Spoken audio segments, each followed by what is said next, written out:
Hey guys, how you doing? My name is Matt and I'm just a dude, and today I'm going to tell you how to fix the G9 bulbs in this range hood.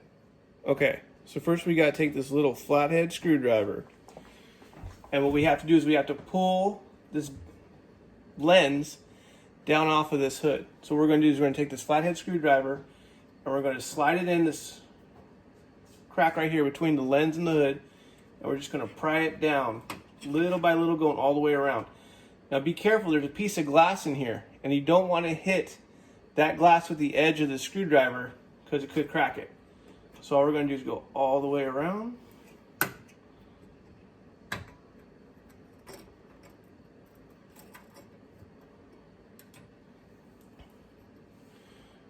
There's that piece of glass. We're going to put that piece of glass down here so it won't get broken. Next thing, we're going to make sure that the power's off to the lights so we can pull that light bulb out. So we're going to go ahead and pull the old light bulb out, slide it out,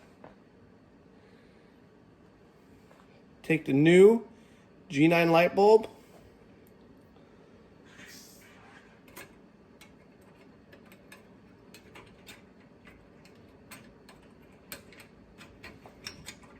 slide it in,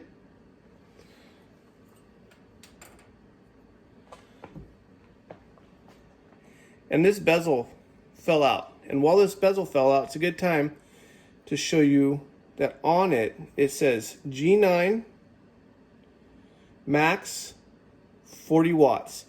That means the max bulb you can put in there is a 40 watt bulb. So make sure when you put bulbs in this or go to buy the bulbs that you get the right bulb for the hood. So we're going to take this, push that back in there. But first we're going to put the glass back in there. Slide it back on, push it in place, turn it on and test it. Easy as that. And that's how we fix the lights on this hood. If you like this video, go ahead and smash that like button, subscribe, and remember, my name's Matt, I'm just a dude, and if I can't fix it, I'll fix it so no one else can.